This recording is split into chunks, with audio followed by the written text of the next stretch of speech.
Hey guys, welcome to Free Fall is our next little unit of study here in one-dimensional motion. And basically free fall is gravity. It's the gravity's effect on the object. So our focus question here is, how does Earth's gravity affect the motion of an object? And I think we all understand that it pulls things down, right? And so when we talk about this, we call free fall acceleration. And one of the first main ideas here is that in the absence of air resistance, all objects fall with the same constant acceleration. And I think we've all seen this magic number before. The acceleration due to gravity, we usually call it lowercase g, and we can write subscripts and that kind of thing too. But it's 9.8 meters per second squared. You'll sometimes see problems approximated with 10, just to kind of ease the math a little bit. But we typically use 9.81. So it's an acceleration. Pay attention to the units. So gravity is an acceleration. We call that free fall acceleration. So the core idea that, gravity is acceleration, it's that 9.8 number. And without air resistance, all objects fall at the same constant acceleration. That's important. We obviously have air resistance around, but as we model our questions, we simplify them a little bit. So we use zero air resistance in a vacuum. And the acceleration points downward. Gravity obviously points down, pulls things to the center of the Earth, so we're going to use the down. And there's an interesting idea here that mass does not determine the free fall acceleration of an object. That's an important distinction to make. So again, it doesn't matter how massive the object is. So here's a quick example. A penny and an F-150 are both dropped from the top of the UT Tower, hook 'em. Which one would strike the ground first? And so the answer to this is they both hit the ground at the same time, even though there's more downward force on the truck. That's a weird way to say that the truck weighs more. It has more mass. And we'll dive into that a little more in our dynamics unit. But that's an interesting idea. In a vacuum, in the absence of air resistance, a penny and a truck will hit the ground at the same time when dropped from a certain height. That's interesting. So a little bit of mechanics in how we work on this. We have to choose a positive direction before we start crunching our numbers. So obviously up is in the positive direction, down is in the negative direction. And for a dropped object, the initial velocity is 0. So our questions will very succinctly tell us whether it's being thrown up, thrown down, or dropped. And the displacement is negative if it ends below its starting point. So our questions will sound something like, a penny is dropped from a building, an object is thrown from an elevated platform, things like that. And so we have a basic toolkit for these. If you notice these equations, these look very similar to the equations we used earlier. I'm using delta y instead of delta x because the motion is vertical. When we're looking at these, we always have to write down our givens. So we have to pick the appropriate equation or equations. Sometimes it's a combination of things. And we always substitute signed values, in other words, the appropriate sign, for the right variable. So remember, gravity acceleration is negative 9.8. So that's important to use there. So if something is dropped from rest, there's a couple of patterns to recognize. Remember, the initial velocity is 0. The acceleration is negative g, negative 9.8.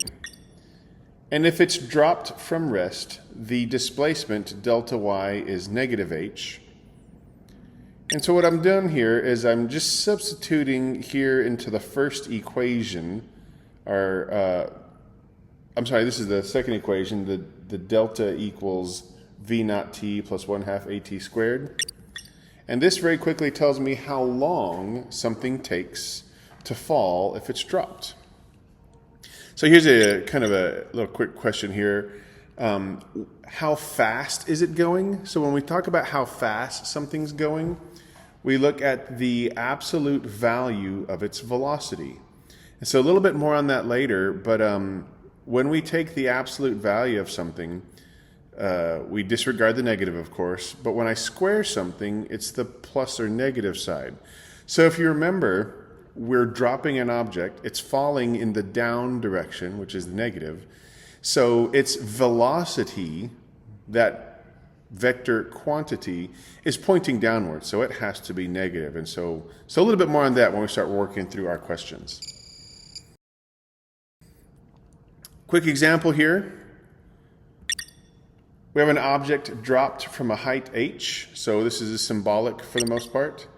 My given or knowns is my delta y is negative h, my acceleration is negative g, my initial velocity is going to be 0, it's dropped, and I have this unknown t. The question here would maybe say, how long does it take for it to drop?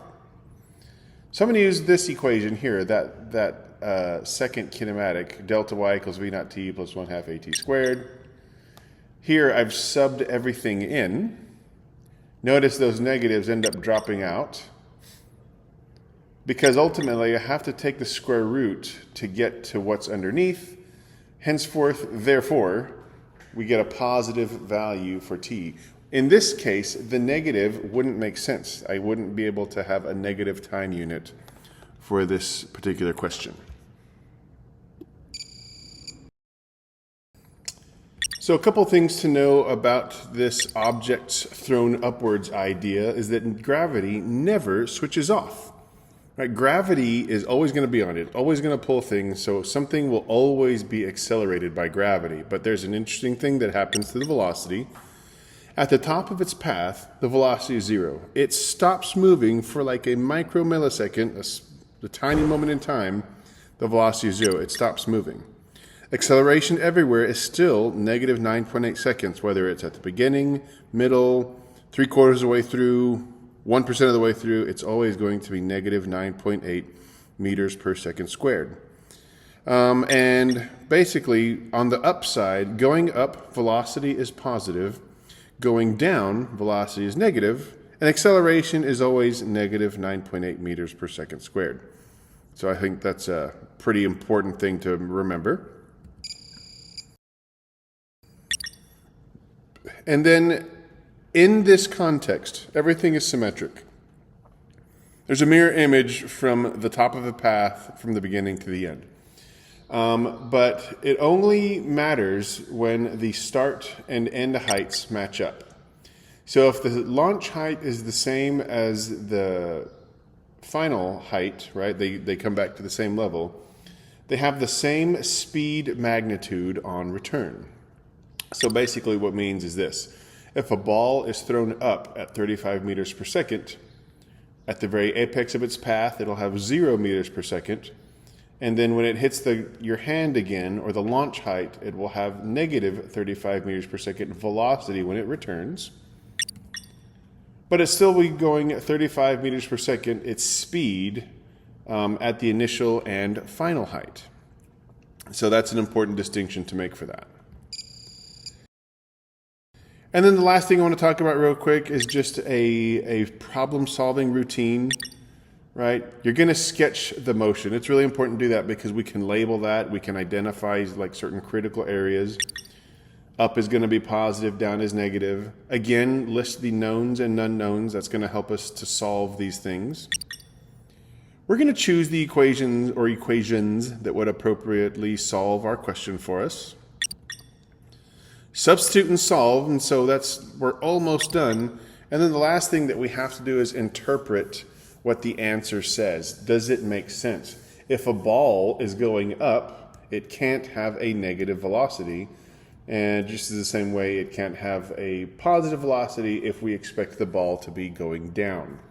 So just some important distinctions to make for that. Thanks for watching. I'll catch you guys later. Thanks. Bye.